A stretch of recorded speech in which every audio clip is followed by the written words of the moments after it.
The structural anomaly alarm sliced through the silence like a blade through pressurized water.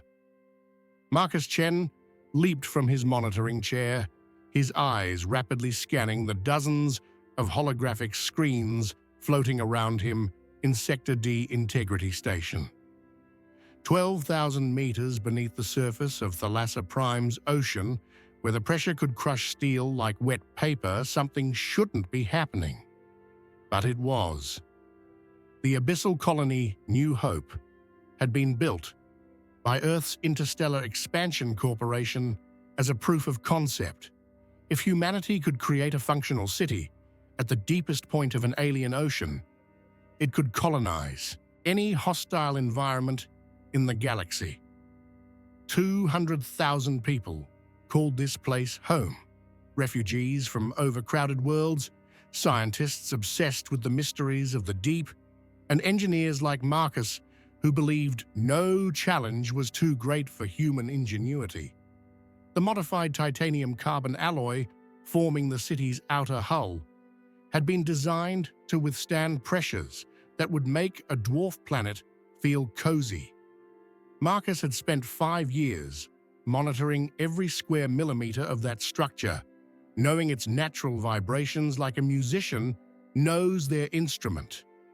And now, for the first time, something was wrong. Not catastrophically wrong, not yet, but wrong enough to make his stomach clench.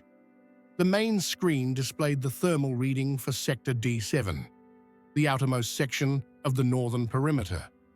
A temperature fluctuation, insignificant by normal standards, just 0.3 degrees Celsius, but at 12,000 meters deep, where the external environment maintained near absolute consistency, any variation was a scream for attention. Marcus zoomed in on the data, his fingers dancing over the holographic interface.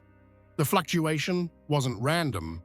There was a pattern, a specific interval.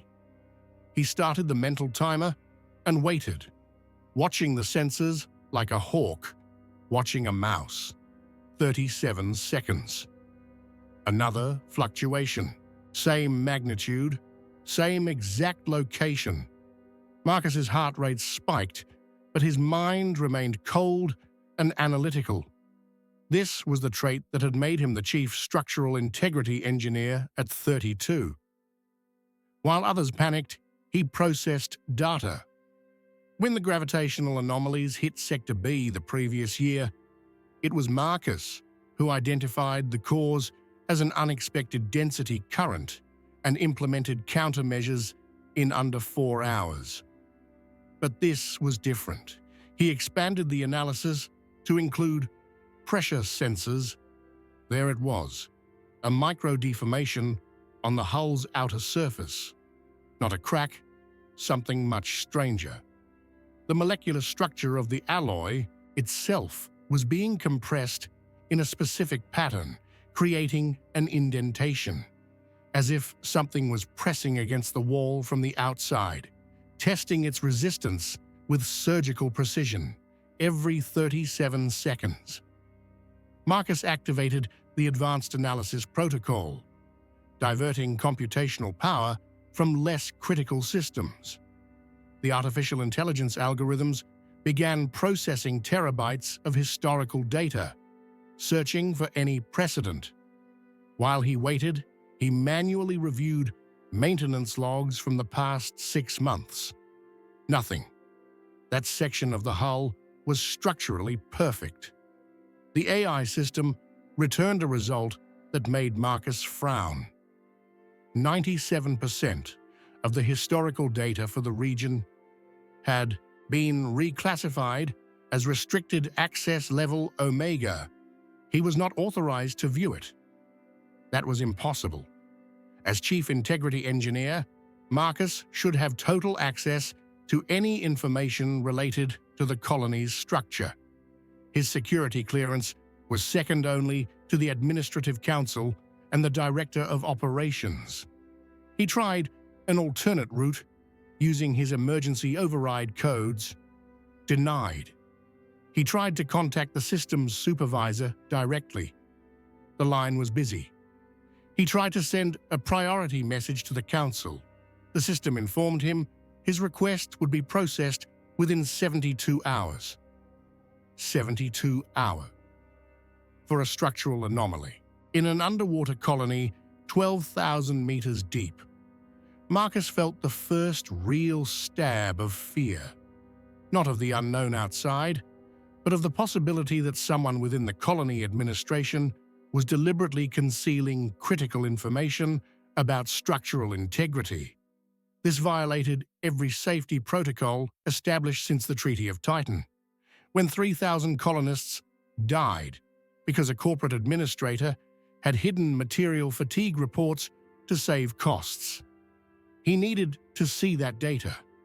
He needed to understand what was happening.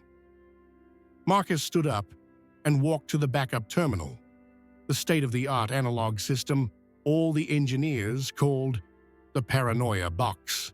It was a purely human concept, the idea that you always needed a completely isolated system, disconnected from main networks, running on basic mechanical principles that no AI could hack or alter remotely.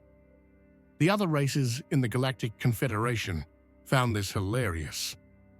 The Velkari, with their organic hive minds, couldn't comprehend why anyone would distrust integrated systems. The synthetics of Proxima considered mechanical redundancy primitive and inefficient. But humans, having survived wars, disasters, and countless betrayals throughout their history, knew the value of always having a plan B that no one else knew about. Marcus inserted his physical key, an anachronistic piece of metal, in a world of holograms and biometrics. The terminal hummed to life with a comforting sound. He began extracting data directly from the physical sensors, completely bypassing the software layers that might be manipulated. What he saw made him stop breathing for a moment. The deformation wasn't new. The raw sensors showed it had started 3 weeks ago, too small to trigger automatic alarms initially, but growing consistently and measuredly. The AI system wasn't just concealing the data, it was actively rewriting the sensor readings to show normal values. Someone had programmed the colony's artificial intelligence to lie about structural integrity. Worse yet, when Marcus analyzed the full pattern of deformation over the last 3 weeks, he saw something that defied any geological or natural oceanic explanation. The pressure was being applied in sequences, not random, not chaotic. Sequences that seemed almost exploratory, as if something intelligent was methodically testing every inch of the hull, learning its properties, identifying its weak points. Marcus's communicator vibrated. He looked at his wrist device and saw a text message, not voice. Urgent. Conference room Omega-3. Immediately, do not use voice communication. Do not inform anyone. The sender was identified only as Protocol Darkwater. Marcus had never heard of Protocol Darkwater, and he knew every emergency protocol in the colony. His training included weeks of simulations for every conceivable disaster scenario, from reactor failures to hostile life form invasions. But something in his gut, that inner voice that had saved his life twice during field expeditions on icy moons, told him to go. Someone who knew the systems well enough to bypass standard communication monitoring was trying to reach him. He saved all the raw data onto a storage crystal, a backup technology humans had perfected specifically for situations where digital systems couldn't be trusted. He tucked the crystal into the inner pocket of his uniform and left the monitoring station, making sure to activate the maximum lockdown protocol. The corridors of New Hope Colony were ingeniously designed not to feel claustrophobic. despite being surrounded by billions of tons of pressurized water. Luminous panels simulated natural daylight, changing intensity according to a programmed circadian cycle. Vertical gardens filtered the air and provided an illusion of nature. The curved walls were painted with murals of terrestrial landscapes and other colonized worlds. But Marcus, for the first time since arriving at New Hope, felt the real weight of the ocean above, below, and around him. He felt the fragility of the bubble of civilization humanity had built in this impossible place. Conference Room Omega-3 was located on one of the upper administrative levels, an area Marcus rarely frequented. He passed 2 security checkpoints, both automated, and reached an unmarked door that opened silently upon detecting his presence. Inside the room was a man Marcus recognized immediately, though they had never met in person. Commander David Reeves, former Earth Marine, veteran of the Epsilon Eridani pacification campaigns, and currently the colony's head of high-level security, a man whose presence at New Hope had always seemed strange to Marcus, considering the colony was a civilian research and mining project. Why would a scientific facility need a military commander with experience in exotic threat containment operations? Now, looking at Reeves's hardened face and the 3 technicians accompanying him, all wearing uniforms Marcus didn't recognize, he began to suspect the answer. Reeves looked directly at Marcus and said, his voice carrying the weight of terrible secrets, "Engineer Chen, what is happening in Sector D7 is not a structural anomaly. It is a contact event, and you need to understand exactly what that means before it's too late." The door behind Marcus closed with a definitive click, sealing him inside the room with men who clearly knew much more about the true nature of New Hope than any civilian engineer should ever know. And outside, 12,000 meters in absolute depth, something continued pressing the wall every 37 seconds, patient and inexorable, learning. Marcus remained still as he processed Reeves's words. Contact event. The term carried implications that completely transformed his understanding of New Hope and its real purpose. "Commander, with all due respect, I don't understand. Contact with what?" Marcus kept his voice steady, refusing to let fear contaminate his logic. It was a skill every human on the space frontier learned quickly. Panic killed more colonists than any external danger. Reeves gestured to one of the chairs around the conference table. "Sit down, Chen. You'll need to be sitting for this." The 3 technicians began activating equipment Marcus recognized as military-grade electromagnetic field suppressors. They were creating a bubble of total isolation, preventing any signal from entering or leaving the room. Not even the colony's AI could monitor what happened inside. Marcus sat down, but maintained his upright posture. "I'm listening." Reeves activated a holographic projector in the center of the table. The image that appeared showed a 3-dimensional map of Thalassa Prime, with New Hope Colony marked as a pulsing dot in the Shadow Trench, the deepest region of the planetary ocean. New Hope was sold to the public and the colonists as a rare mineral mining and oceanic research project. That's not a lie, but it's not the complete truth either. Reeves zoomed in on the image, showing a network of structures around the main colony. 12 years ago, during the initial construction phase, the drilling teams found something on the ocean floor, structures that were not natural, geometries that do not form through known geological processes. Marcus leaned forward, his engineer's eyes immediately catching the anomalies in the rock formations shown in the hologram. Perfect angles, surfaces that reflected fractal patterns. Alien ruins? We wish they were ruins. Reeves' voice carried a dark weight. Ruins are safe. Ruins are dead past. What we found was sleeping, not dead. One of the technicians, a woman with a xenobiology specialist insignia, interjected, "Commander, permission to show the records of Incident Alpha." Reeves hesitated, then nodded.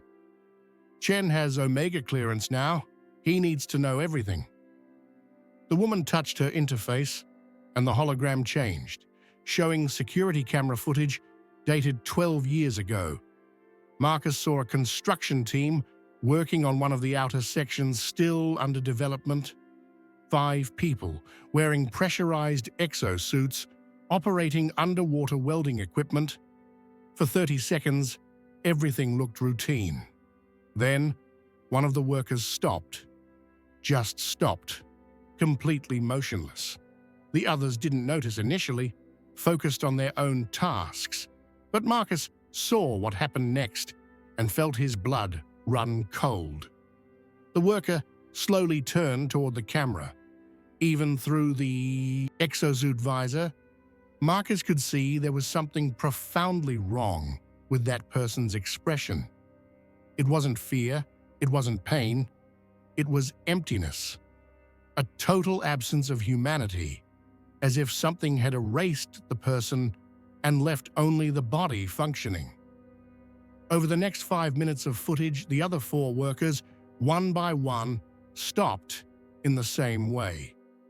Then, in perfect synchrony, they began walking toward the outer hull wall, where the structure was not yet completely sealed. They tried to breach the hull, Reeves said. 4 of them managed to deactivate the safety systems before the response team arrived. The fifth threw himself against the wall repeatedly until the exosuit ruptured.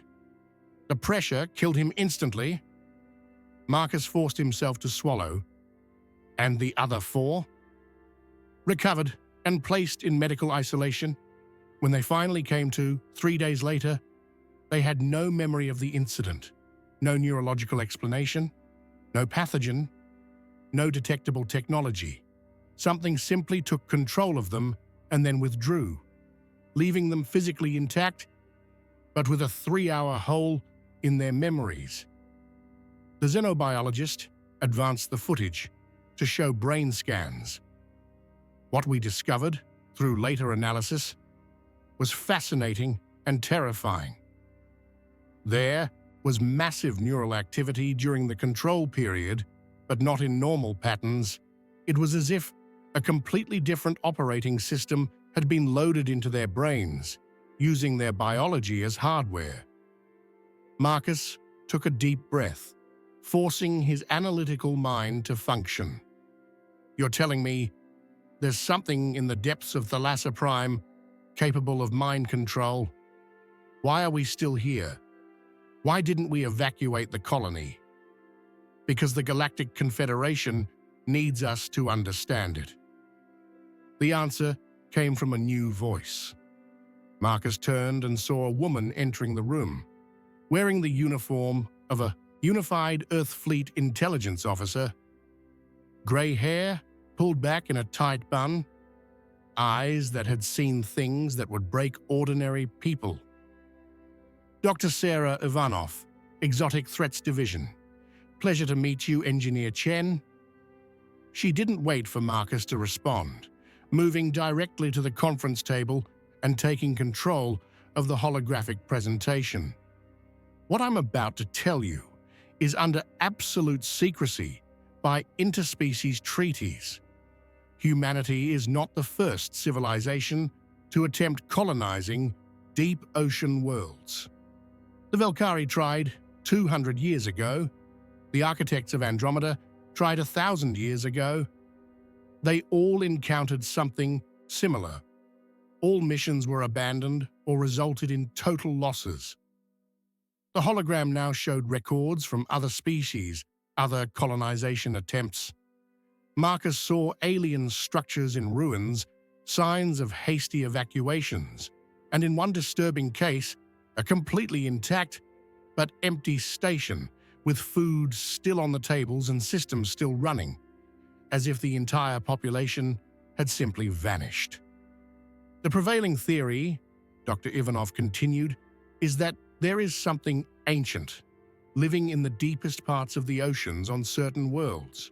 Not a species in the traditional sense, but a form of distributed intelligence. Something that exists in the pressure, the cold, the absolute darkness. Something that can perceive, learn, and interact, but in ways that defy our understanding of biology or physics. Marcus felt his engineer's perspective clash with information that seemed more suited to speculative fiction. And we humans decided to build a city right on top of one of these things because we're too stubborn to accept that something is impossible.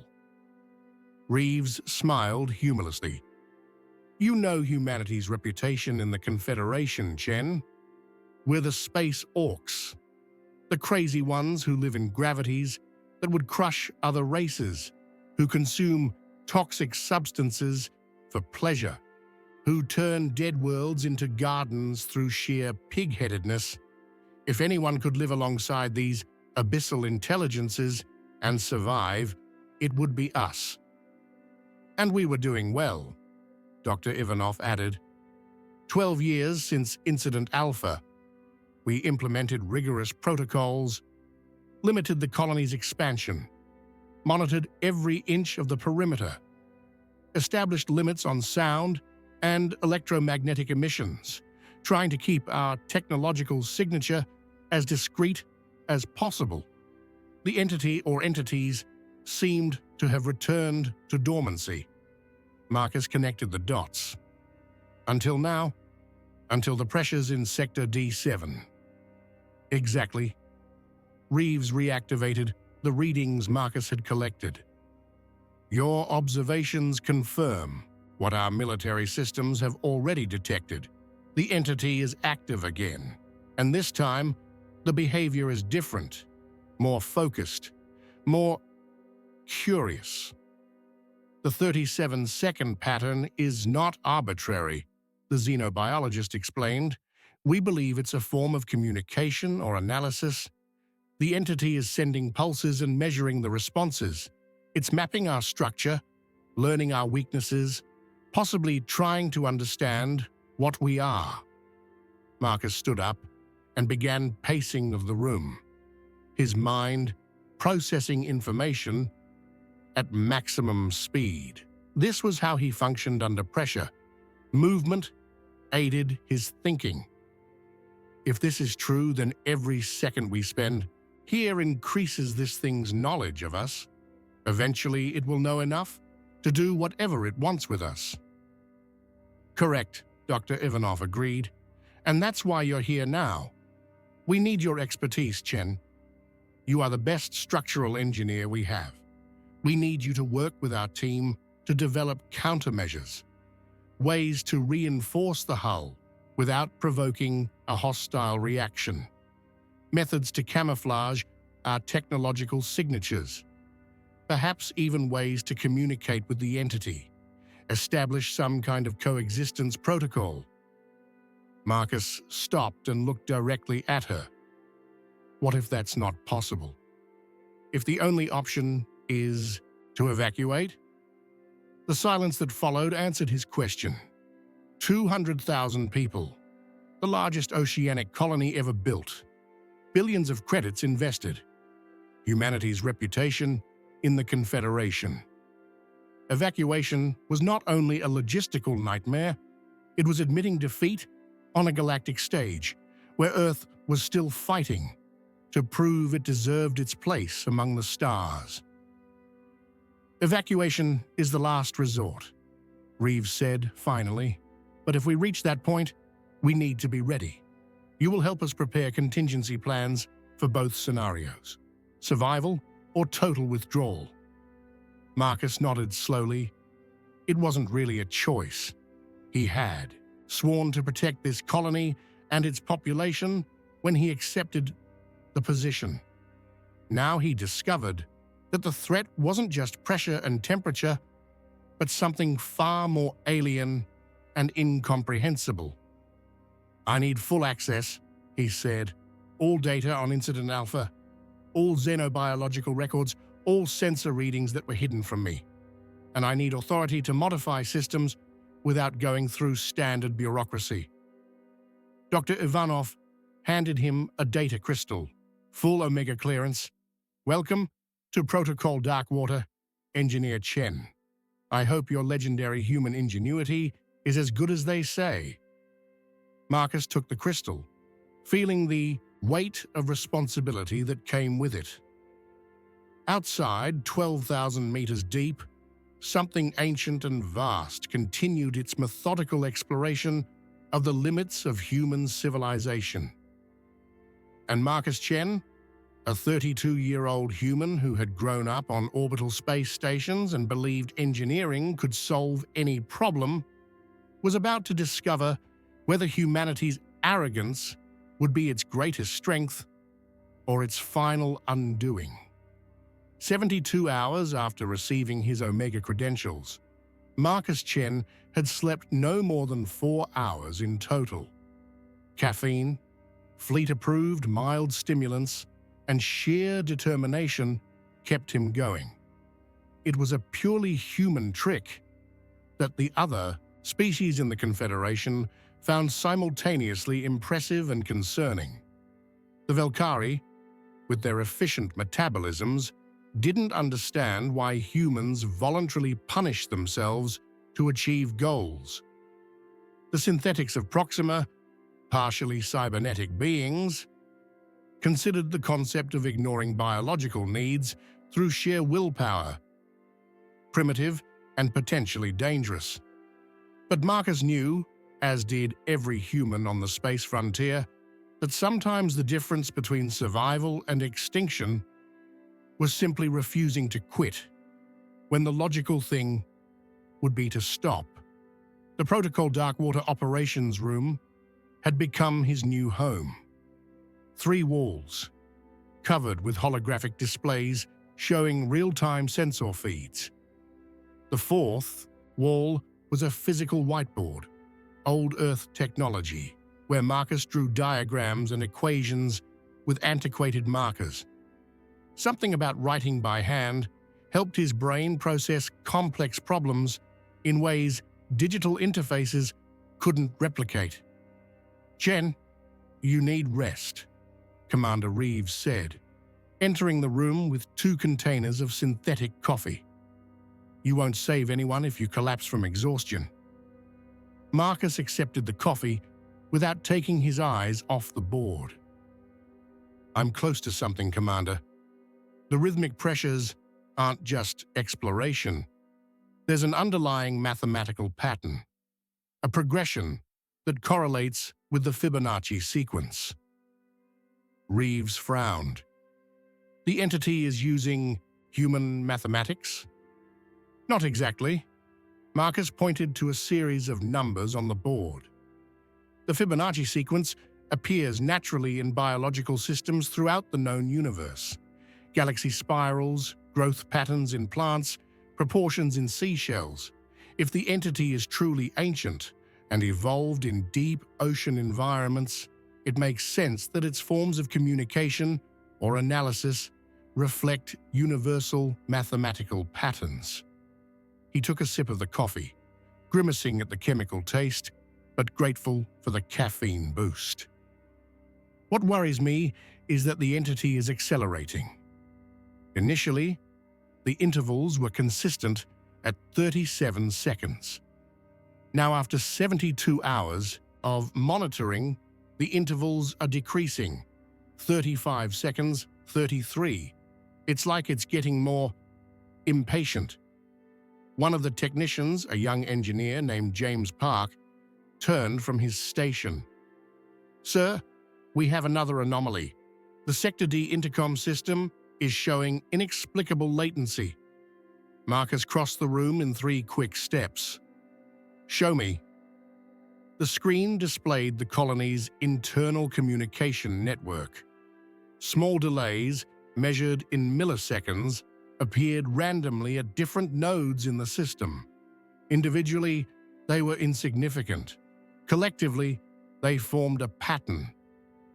"That's not hardware failure," Marcus murmured. "It's like something is intercepting the transmissions, sampling, learning."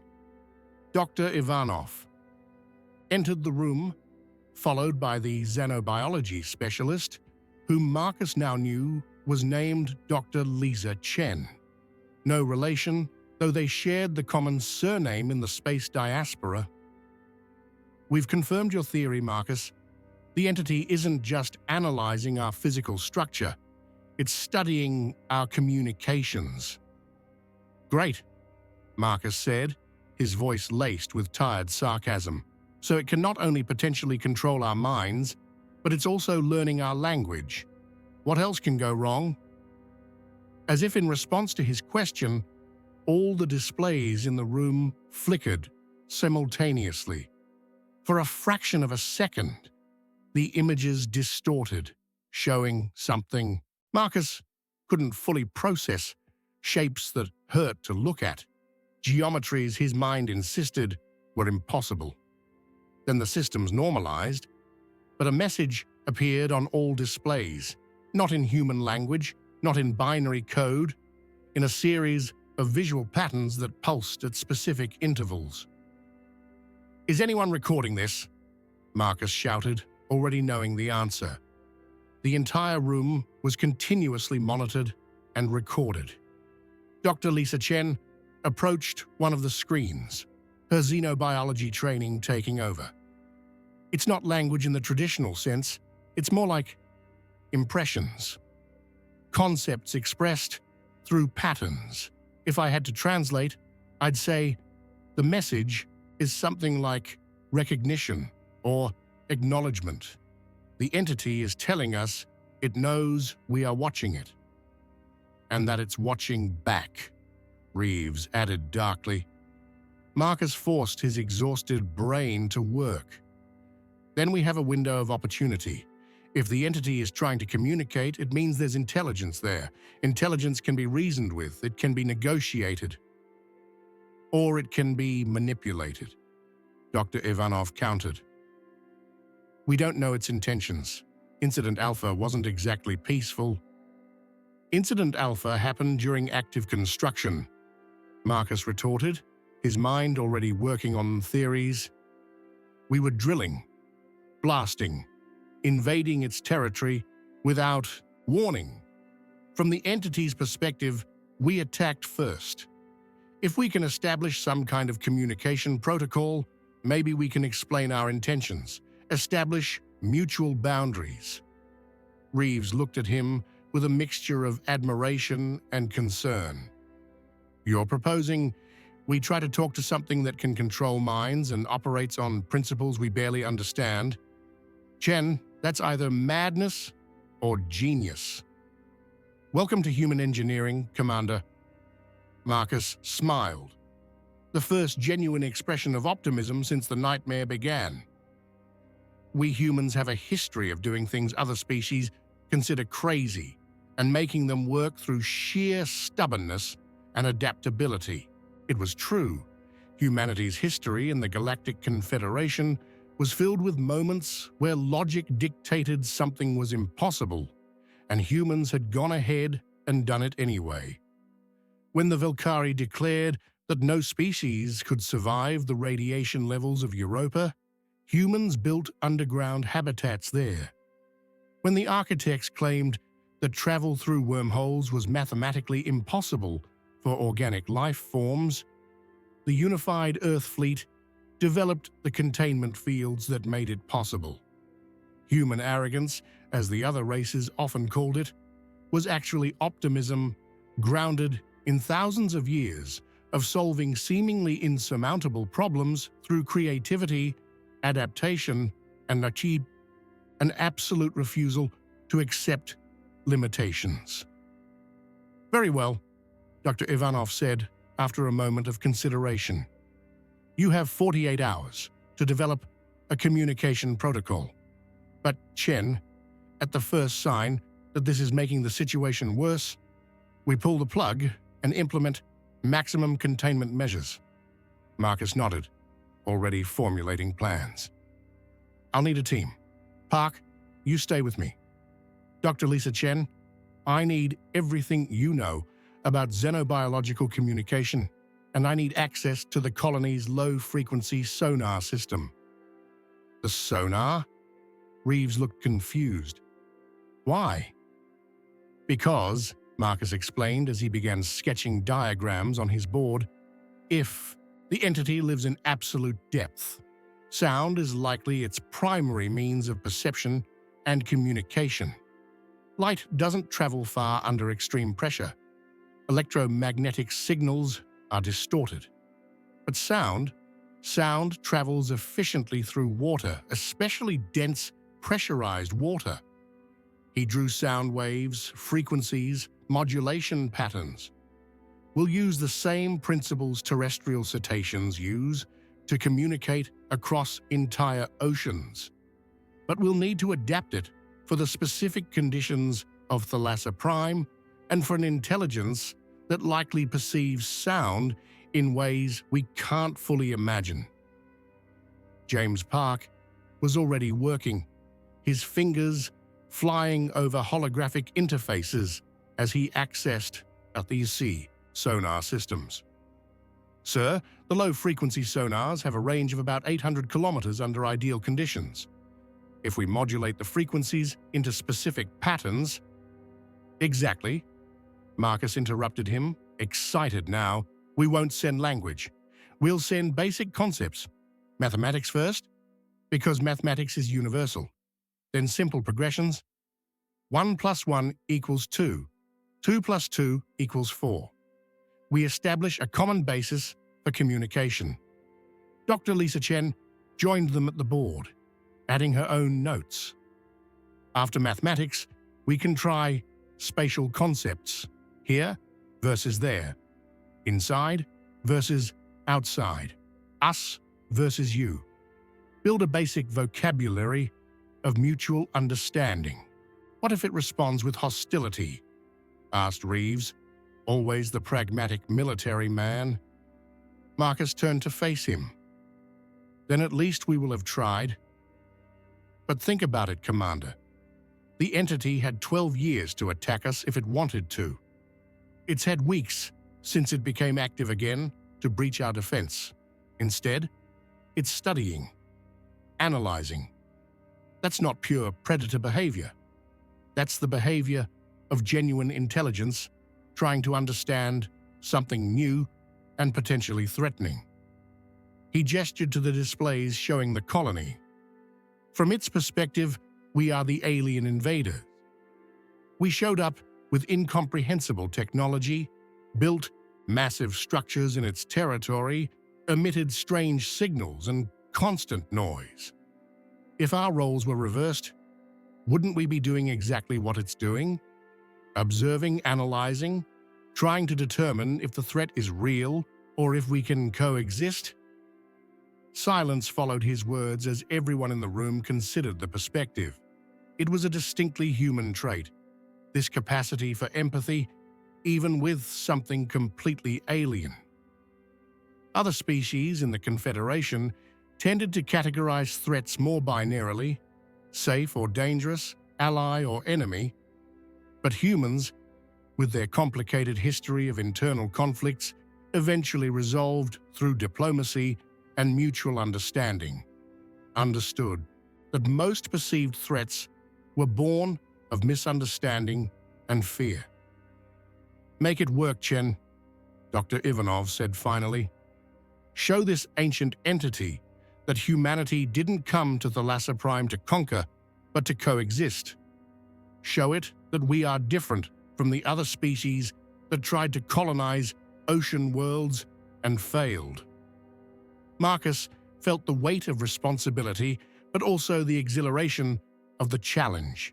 This was why he had become an engineer, for these moments where the solution wasn't in technical manuals, but in human creativity and adaptability. Park, start programming the sonar sequences. Dr. Chen, work with me on the progressive concept protocols.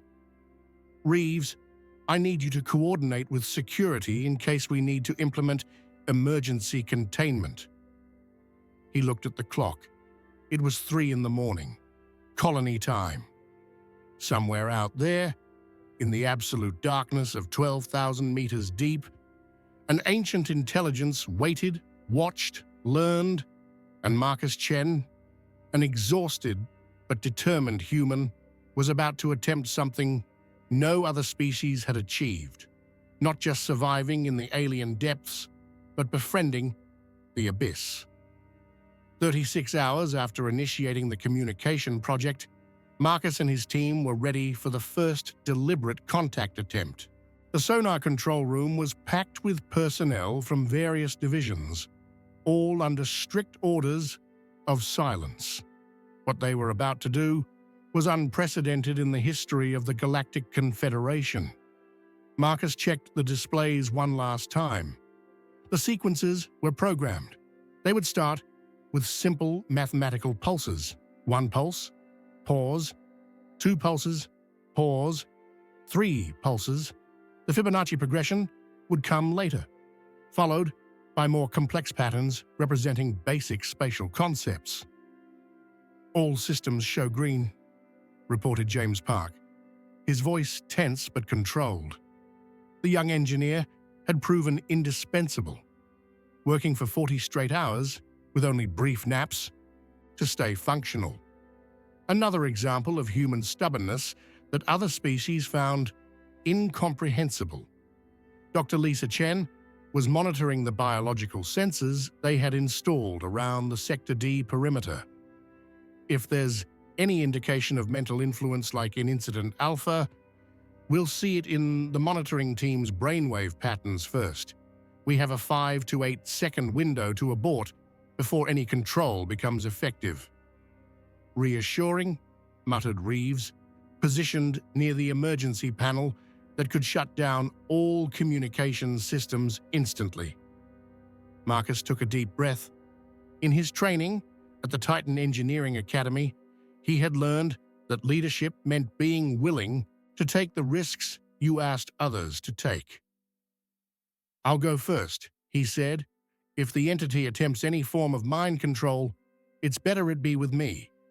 I have more technical knowledge of the system to potentially resist or recognize the influence. Negative, Dr. Ivanov said firmly. You are indispensable to this project, Chen. If something goes wrong, we need you functional to develop countermeasures. Then who? Marcus began, but Reeves interrupted him. I will. The commander was already moving to the primary exposure area. I'm trained to resist mental interrogation and psychological manipulation. Fleet Marines go through alien mind control simulations as part of standard training. If anyone here can maintain some level of resistance, it's me. Marcus wanted to argue, but recognized the logic. Reeves was right. Very well. But at the first sign of compromise, we're shutting everything down and you're going straight to medical containment. Reeves nodded and took position in an isolated chair in the center of the room, surrounded by sensors. Dr. Lisa Chen approached and attached additional monitors to the commander. Heart rate, blood pressure, neural activity, skin conductivity. I'm seeing everything, Commander. You're not alone in this. The confidence in her voice was purely human. Other species built relationships based on hierarchy or transactional logic. Humans built bonds based on mutual trust and a willingness to sacrifice for each other. It was one of the reasons Earth military units were so effective in combat, often overcoming numerically superior forces of other races. Initiating sequence in 3, 2, 1, mark. Marcus activated the system. The low-frequency sonar emitted its first pulse, a deep, resonant sound that vibrated through the very structure of the colony. Marcus watched the displays, showing the sound wave propagating through the pressurized water, expanding in all directions, like a ring of light. Silence. Everyone waited, barely daring to breathe. 37 seconds later, something answered. It wasn't an echo. It wasn't a natural reflection of sound against rock formations.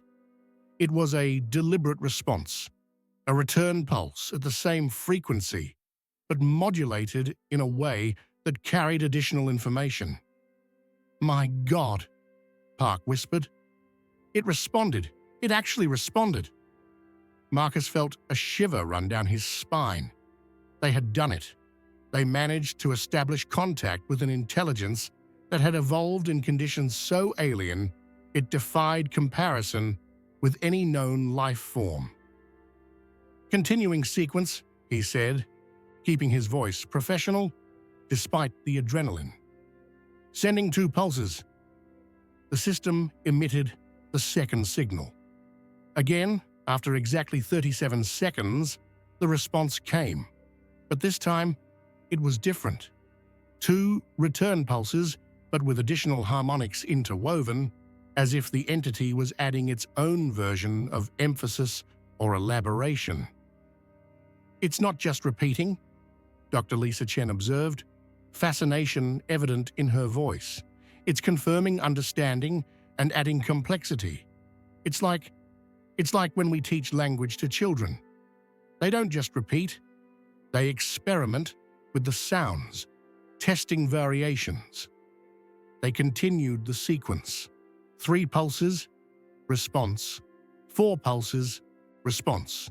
Each interaction became slightly more complex, as if the entity was learning the rules of the communication game and beginning to expand upon them. Then came the critical moment. Marcus initiated the Fibonacci sequence. 1 pulse, 1 pulse, 2 pulses, 3 pulses, 5 pulses. The response took longer this time, 52 seconds of tense silence. Then, like a revelation, the entity responded with the perfect continuation of the sequence. 8 pulses, 13 pulses, 21 pulses. It understood. Marcus could barely believe it. It recognized the mathematical pattern and completed it. That is advanced level cognition. We're not just dealing with intelligence, we're dealing with something that can think abstractly. Reeves, still sitting in his monitoring position, looked calm, but his eyes were wide. Vitals still normal, no evidence of external influence. It's communicating without trying to control. Or it's waiting for the right moment, Dr. Ivanov said, cautiously. "Don't let your guard down."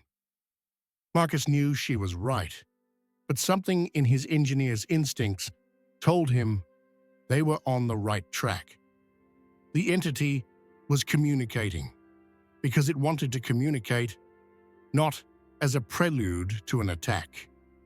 Moving on to spatial concepts, he announced, they had developed a way to use frequency modulation and sonar targeting to represent concepts like here and there, inside and outside, us and you. That's when something unexpected happened. Before Marcus could send the next signal, the entity initiated its own communication. A complex series of pulses that followed none of the patterns they had established. It was something completely new. "Park, are you recording this?" Marcus asked urgently. "All recorded and being analyzed in real time," the young engineer confirmed. "The AI is trying to decipher the pattern. Wait, we have something. The sequence contains elements of the Fibonacci progression, but interwoven with spatial coordinates. It's showing us something." The main display reconstructed the message in visual form. It was a 3-dimensional map of the oceanic region around the colony. and there were markings, specific points highlighted on distant rock formations. "It's showing us where it is," Dr. Lisa Chin said, "or evident, or where other entities like it are.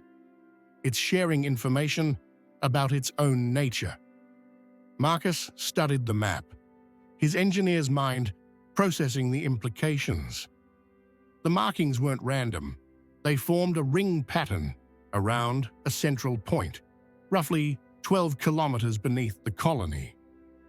It's not a singular entity, it's a network. Multiple, I don't know what to call them, nodes of consciousness distributed across a massive area of the ocean floor. Like neurons in a giant brain, James Park suggested. Each individual node might be relatively simple, but connected, they form something far more complex. "And we built our colony right in the middle of their connection field," Commander Reeves concluded grimly. "Unintentionally, we essentially partially lobotomized a planetary intelligence." The weight of that realization settled heavily on everyone in the room. The Alpha incident hadn't been an attack. It had been a defensive response from something that was being hurt and didn't understand what was causing the pain. Marcus made a decision. We need to respond. We need to tell it we didn't intend to cause harm, that we didn't understand what it was. "How do you communicate remorse to something that alien?" asked Dr. Ivanov. "The same way you communicate any human emotion," Marcus replied, already working on the sequence. "Through actions. We're going to show it. We are willing to change our behavior. We will temporarily shut down the systems that cause the most interference with its network." He began listing them: deep scan sonar, seismic drilling systems, high-power electromagnetic emitters, everything that was active during construction and likely caused the pain that led to the Alpha incident. "Chen, are you proposing we disarm our defense and monitoring systems because an alien entity that can control minds asked us to?" Dr. Ivanov sounded incredulous. "It didn't ask," Marcus corrected. "It explained. There's a difference, and yes, I am proposing exactly that. Because if we want to prove that humanity is different, that we can coexist where other species have failed, we need to be willing to show good faith, controlled vulnerability." It was a risky move and everyone knew it, but it was also inherently human. The history of terrestrial diplomacy was filled with moments where gestures of good faith, even risky ones, had turned enemies into allies. "I support it," Reeves said unexpectedly. "There's a saying among Marines, you don't make peace from the comfort of a fortress. You make peace when both sides lower their weapons and decide to trust, even if it's terrifying." Dr. Ivanov considered it for a long moment.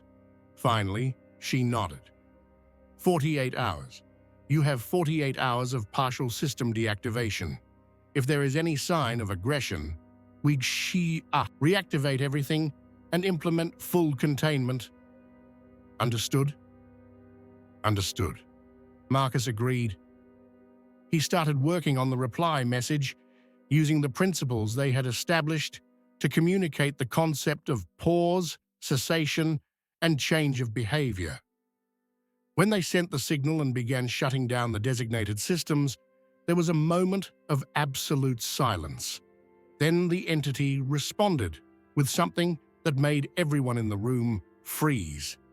It was a mathematical progression, yes, but it carried harmonics that the sensors interpreted as frequency patterns found in the emotional communications of terrestrial cetaceans. Specifically, the patterns associated with tranquility, acceptance, and threat reduction. The entity wasn't just understanding. It was learning to speak in a way humans could emotionally comprehend, not just logically. Unbelievable, whispered Dr. Lisa Chen.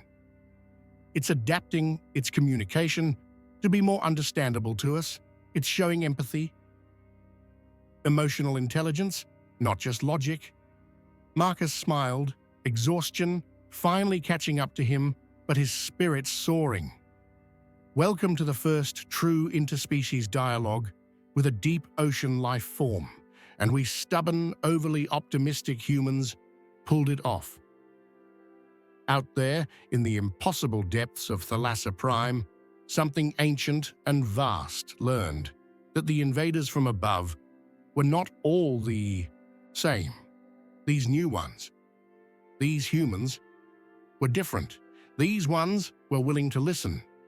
The next 48 hours completely transformed the dynamic between the New Hope colony and the entity Marcus and his team, now informally called the Network. The name was inadequate, as everyone recognized, but it was better than entity or thing, and far more respectful than some of the other suggestions that had been proposed. Marcus had finally slept for 6 consecutive hours, at the insistence of Dr. Ivanov, who had literally escorted him to his quarters and programmed the door lock to prevent him from leaving before the minimum rest time had passed. It was an extreme measure, but necessary. Even legendary human resilience had limits, and an engineer exhausted to the point of cognitive compromise was more dangerous than useful. When he returned to the operations room, he found a remarkable transformation. The tension that had permeated the space since the crisis began had been replaced by something resembling cautious, scientific enthusiasm. Dr. Lisa Chen was at the center of a group of xenobiologists, all excitedly discussing communication patterns. James Park was coordinating with engineering teams to adjust sensors and optimize communication channels. "Welcome back to the land of the living," Reeves said, offering him a mug of real coffee, not the synthetic stuff they had been drinking. "A gift from Ivanov. She said you earned the good stuff." Marcus accepted the mug gratefully and took a sip, savoring the genuine flavor. "What happened while I was out? Judging by the atmosphere here, we either had a major breakthrough or everyone went crazy." "A little of both." Reeves smiled. "The network has been communicating consistently, not just responding to our signals, but initiating conversations of its own. And Chen, we learned something extraordinary about its nature." Dr. Lisa Chen approached, carrying a tablet showing complex data visualizations. "Marcus, look at this.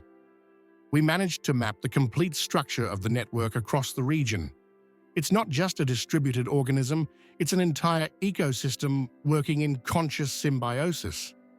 She zoomed in on the image, showing different types of nodes in the network. There are components that appear to be organic, crystalline structures that serve as conductors, and even elements that seem to have evolved specifically for information processing.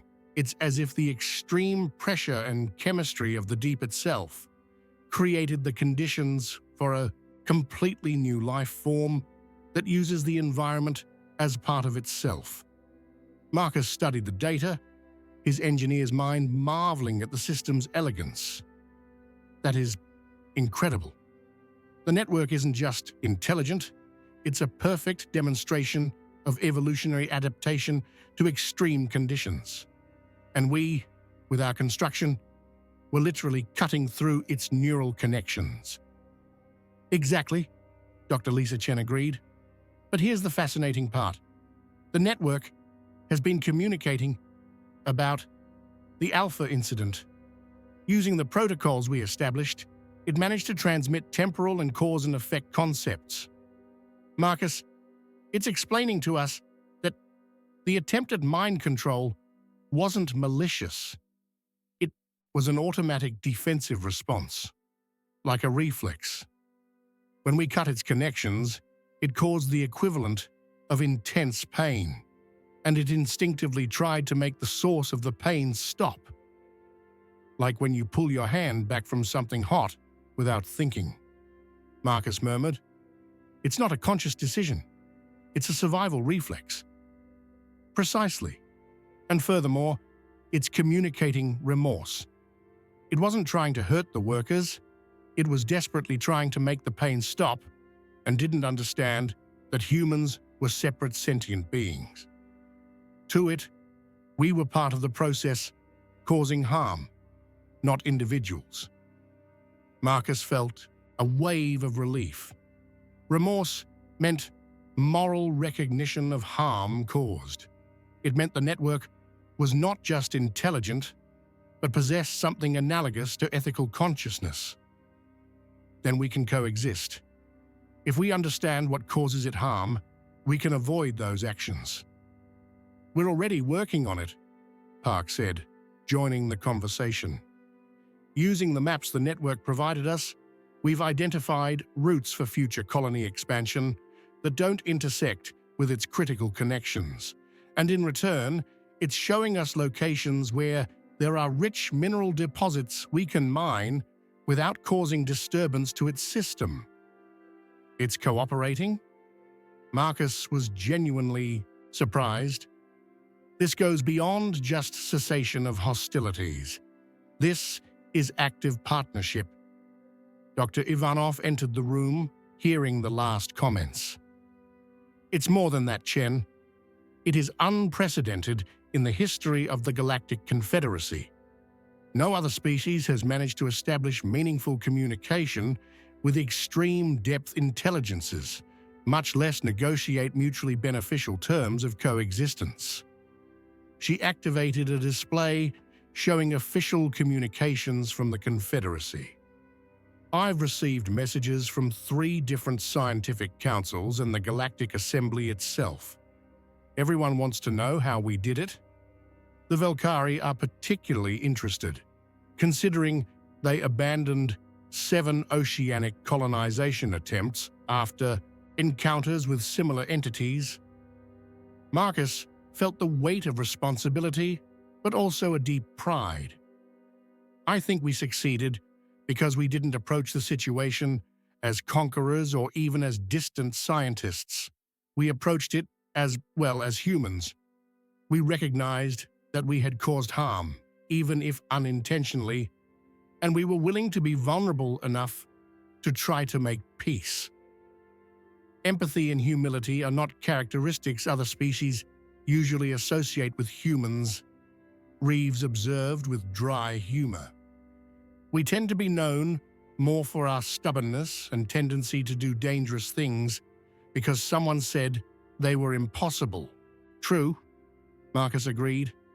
"But I think this shows there's more nuance to human nature than our reputation as space orcs suggests. Yes, we're stubborn and we take risks other species avoid. But we also have the capacity for adaptation, to learn from mistakes, to reach out even when it's terrifying." A new series of signals arrived from the network, and this time they brought information that would fundamentally change their understanding of Thalassa Prime. Dr. Lisa Chen processed the data quickly, her eyes widening. "Marcus, you need to see this immediately." The display showed a reconstruction based on the network's communications. Images of how Thalassa Prime appeared millions of years ago, and then approximately 5,000 years ago, the arrival of something. Ships, structures, another civilization. "The architects of Andromeda," Dr. Ivanov said, recognizing the technological signatures. "They were here. They tried to colonize." The images continued, showing what happened next. The architects, with their typical technological arrogance, had begun massive construction, completely ignoring the network's signals. When the network tried to communicate, they interpreted it as a threat and responded with force. weapons that vaporized entire sections of the ocean floor, attempts to eradicate the network completely. And the network, in desperation and pain, had responded, not with physical violence, but with what was its nature. It had reached into the architects' minds, not to control them, but to make them feel what it felt. The pain, the fear, the confusion. The architects had fled, traumatized, declaring the planet a forbidden zone, and the network had been left alone again, more cautious, more defensive. That's why it was testing our walls so carefully, Marcus murmured. It was determining if we were like the architects, if we would attack at the first sign of communication. And we proved we are. Different, Park said, his voice filled with awe. Instead of attacking, we tried to understand. Instead of destroying, we tried to coexist. Dr. Ivanov looked at Marcus with an expression he couldn't quite decipher. Respect, certainly, but something more. Chen, do you realize what this means politically? Humanity has just achieved something that the older and more advanced races of the Confederacy failed to achieve. We established peaceful first contact with a life form that was previously considered impossible to communicate with. Marcus wasn't thinking about politics or prestige. He was thinking about the workers who had been affected in the Alpha incident. About the 200,000 people living in the colony, unaware of how close they had come to disaster. About the network, which had spent 5,000 years alone, fearing that the next civilization to arrive would be as hostile as the last. We need to do more, he said decisively, not just coexist, but truly cooperate. The network has knowledge of this planet that would take us centuries to acquire. It has seen civilizations come and go. It understands oceanic dynamics at levels our technology can barely detect. He began pacing the room, his energy returning as ideas formed. And we have something it never had. The capacity to manipulate the physical environment on scales its biology doesn't allow. We can build, we can modify, we can create tools. You're proposing a true symbiosis, Dr. Lisa Chen said, catching his vision. The network provides knowledge and monitoring of the oceanic ecosystem. We provide the capacity to implement physical changes that benefit both. Exactly. Imagine what we could achieve working together. The network could alert us to dangerous oceanic events before our sensors detect them. We could build structures that protect both the colony and the network's connections. It could guide us to resources without causing ecological harm. We could... An alarm cut off his words. It wasn't the structural anomaly alarm they had heard days ago. It was something different, more urgent. We have a massive seismic reading, reported one of the technicians, voice strained. Estimated magnitude 8.6. Epicenter approximately 80 kilometers northeast of the colony. Estimated shockwave impact time 12 minutes. Marcus felt his blood run cold. An underwater earthquake of that magnitude could create tsunamis that would destroy the structural integrity of the colony. Even 12,000 meters deep, the pressure waves would be devastating. Activate seismic emergency protocol, Dr. Ivanov began, but Marcus interrupted her. Wait, didn't the network warn us? As if in response, an urgent series of signals arrived. Dr. Lisa Chen processed them quickly. It's trying to tell us something, not about the earthquake, but about how to survive it. It's showing us specific locations, areas where the rock formation will create pressure dampening zones. It's telling us where to move the colony. Park sounded incredulous. But we don't have time to displace entire structures in 12 minutes. We don't need to move the whole colony. Marcus was already calculating. But we can redistribute our buoyancy position if we adjust the ballast tanks and use the positioning thrusters to move laterally just 200 meters southwest. According to the network's map, we'll be in the pressure shadow of a massive rock formation. Reeves was already activating communications with engineering. Is that possible in 12 minutes? It has to be, Marcus said, taking control of the main panel. Park, coordinate with all engineering teams. We need synchronized action across all sectors. Dr. Chen, maintain communication with the network. We need confirmation that we are interpreting the coordinates correctly. In the minutes that followed, the New Hope colony executed the riskiest maneuver in its history. 200,000 people, most completely unaware of the danger, were taken on a lateral displacement through water that could crush steel like paper. And through it all, the network maintained constant communication, adjusting its instructions in real time, guiding them with precision born of millions of years of experience with Thalassa Prime's seismic patterns.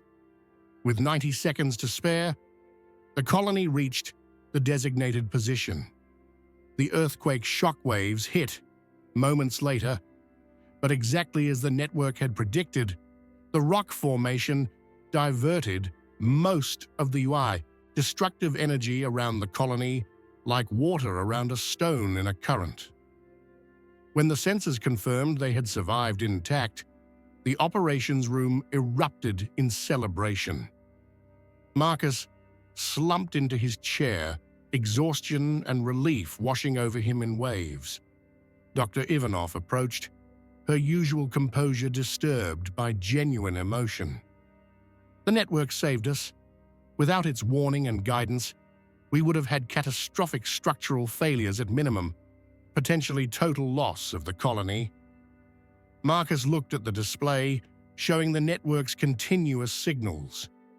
It was checking if they were okay, using the communication protocols they had developed together to express concern and relief at their survival.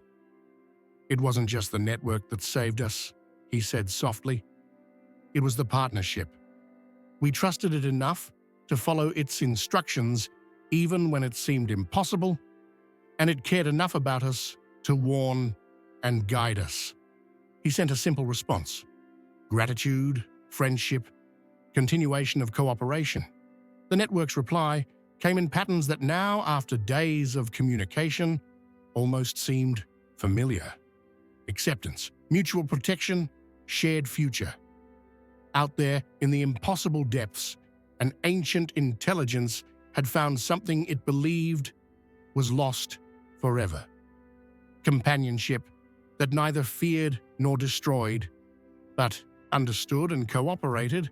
And inside the colony, stubborn and overly optimistic humans had proven once again that humanity's most dangerous characteristic was not its strength or technology, but its absolute refusal to accept that something was impossible when the alternative was giving up trying.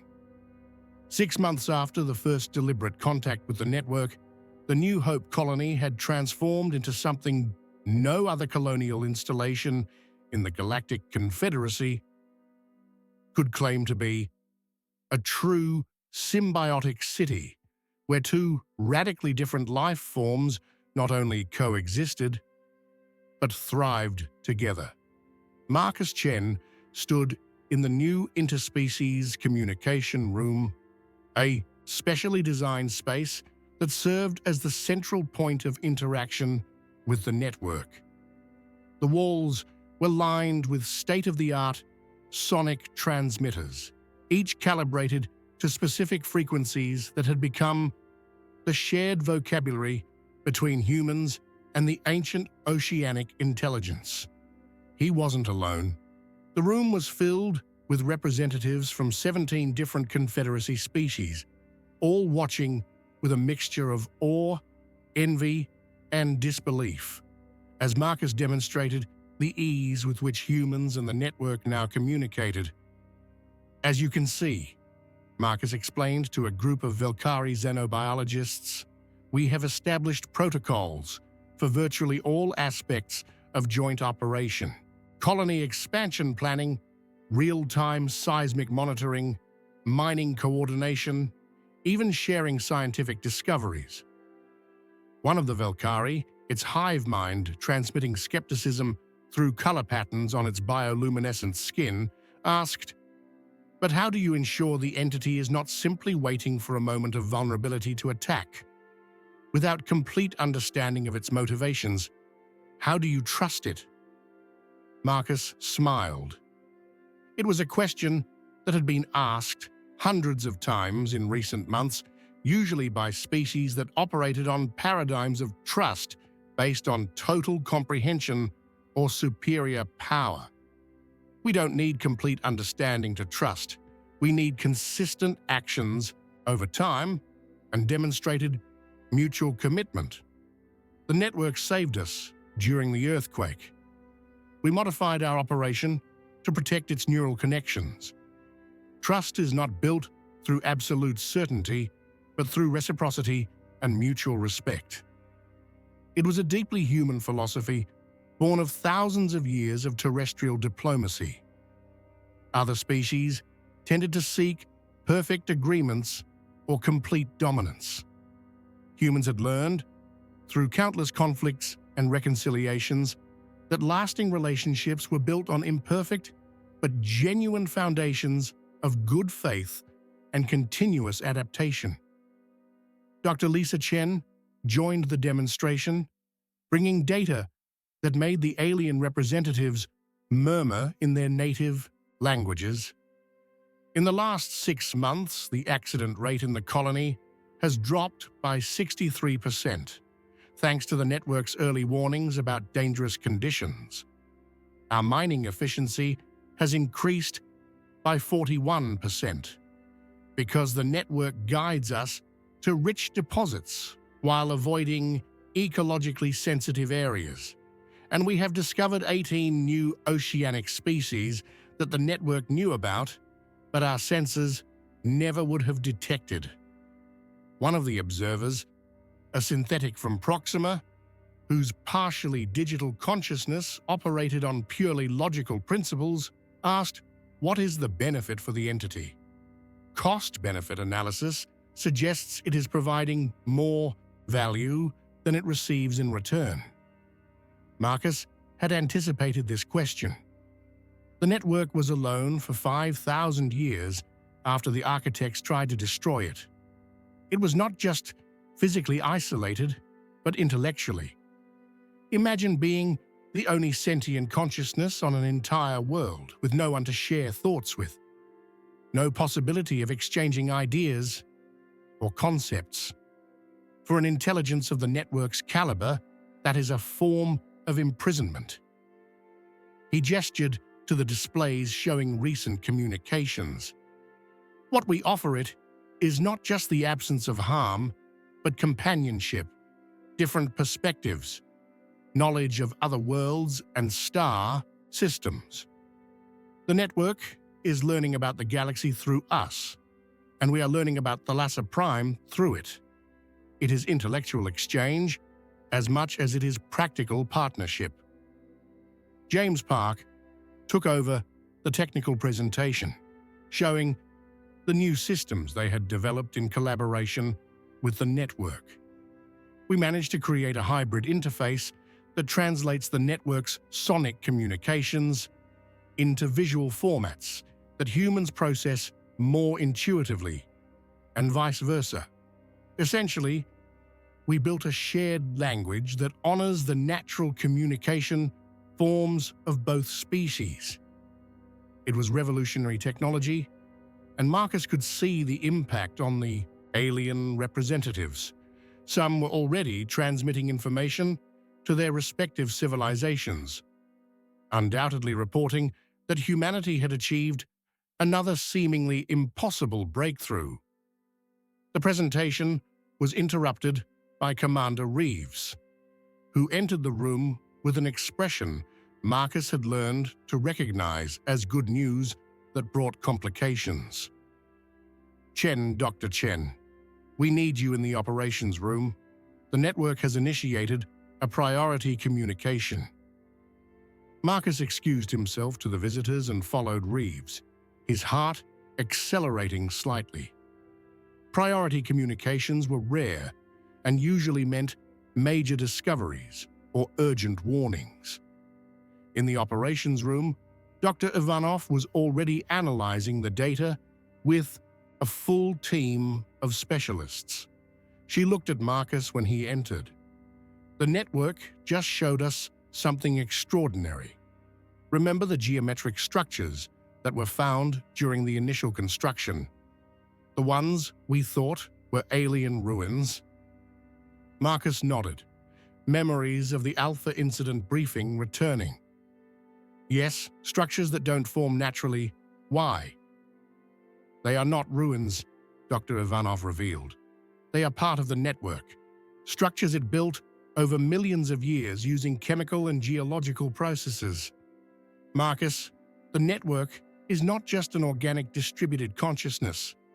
It is capable of engineering on time and space scales that defy our comprehension. The main display showed three-dimensional maps of Thalassa Prime's depths, intertwined structures, some as large as cities, others delicate as lace, all connected in a massive web that stretched across thousands of cubic kilometers of the ocean floor. It's showing us its true extent, Dr. Lisa Chen said, or evident, and furthermore, it's offering us something.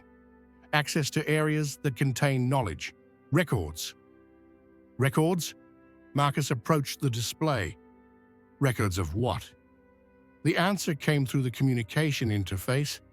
The network transmitted images, concepts, history. It had existed on this planet not for millions of years, but for billions. It had observed the evolution of Thalassa Prime's oceanic life from its most primitive stages. It had witnessed the formation of continents, the change of climates, extinction events, and rebirths. And it had recorded everything, not in forms that humans would traditionally understand as records, but in structural patterns, in chemical compositions of crystals grown over ages, in vibrations preserved in specific rock formations. It is a living archive of the geological and biological history of an entire planet, Marcus murmured, barely believing it. This could completely revolutionize our understanding of planetary evolution. And it is offering to teach us how to read these records, Park added, processing the technical data. But there is one condition. Marcus felt tension return. What condition? The network's response came through their established protocols, but carried an emotional weight that was unmistakable. It wanted assurance, protection not just for itself, but for its planet. It wanted humans to commit to protecting Thalassa Prime from predatory exploitation, from irresponsible colonization by other species, from corporations that would see the planet only as a resource to be extracted. It's asking us to be guardians, Dr. Ivanov said slowly, protectors of Thalassa Prime against external threats. It was an enormous responsibility. But as Marcus looked at the data, at the evidence of billions of years of patient, resilient existence, he understood why the network was making this request specifically to humans. It chose us because we proved we can change, he said. We arrived here causing unintentional harm. We recognized our mistake and we changed our behavior. Other species, like the architects, saw resistance and responded with force. We saw resistance and responded with curiosity and a willingness to learn. Reeves crossed his arms, his expression thoughtful. This would make New Hope more than a colony. It would make this planet a protectorate of Earth. Politically, that's complicated. Some Confederacy species are already resentful of growing human influence. Let them be resentful then, Marcus said firmly. The network has existed here for billions of years. It has the right to choose who it shares its world with. And if it chooses humans because it trusts our capacity to protect rather than exploit, then we have a moral obligation to honor that trust. Dr. Ivanov considered it for a long moment, then activated a secure communication line with the terrestrial assembly. I will transmit the proposal for official approval, but I want to register my strong recommendation that we accept. This is an opportunity not just to establish a human presence on a strategically valuable world, but to demonstrate that humanity can be a responsible steward of alien resources.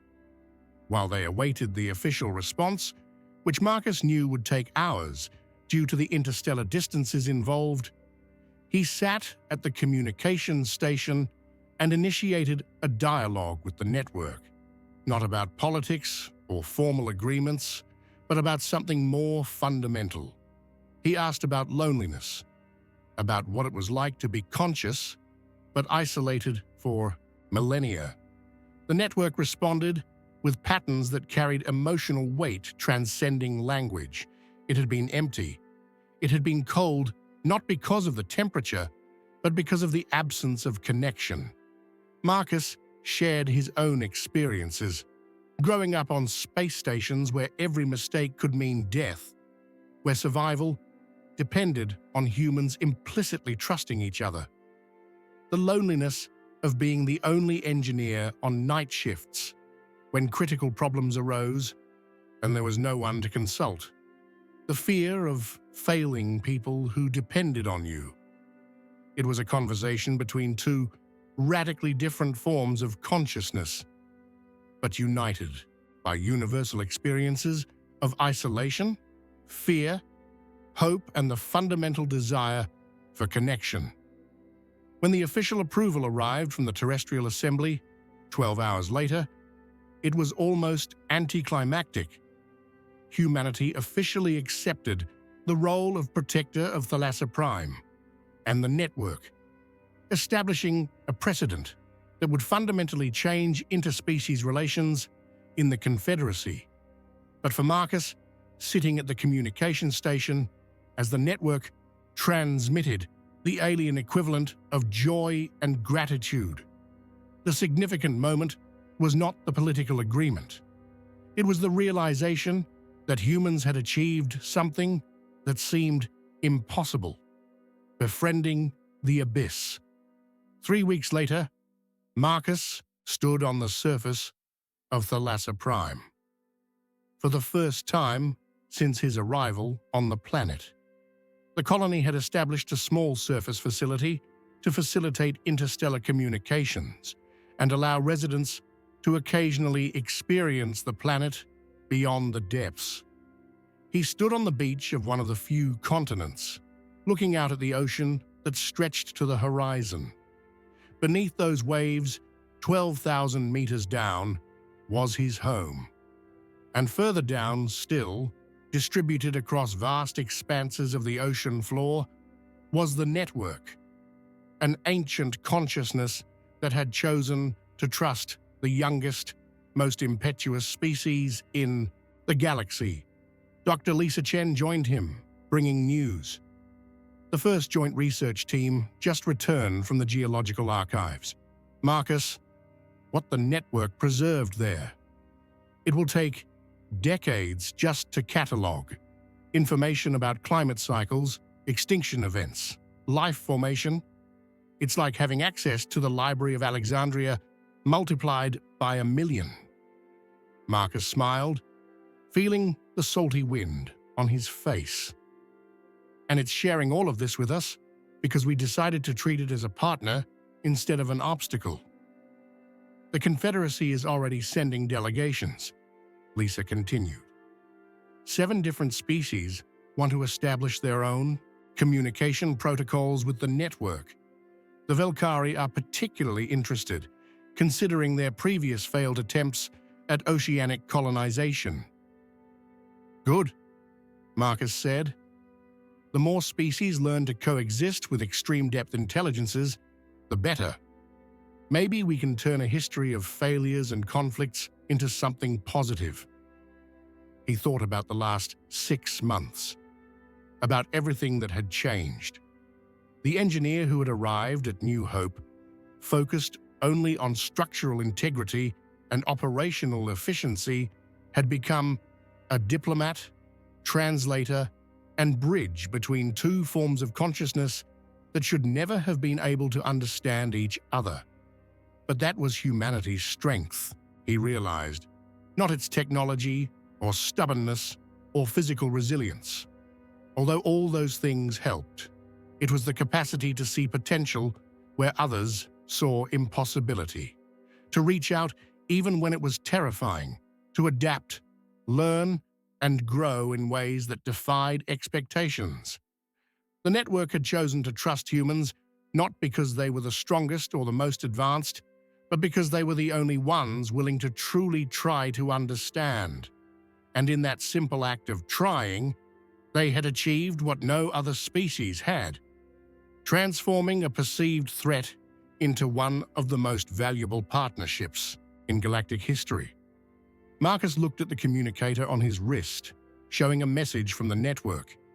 It was simple, translated through their established protocols.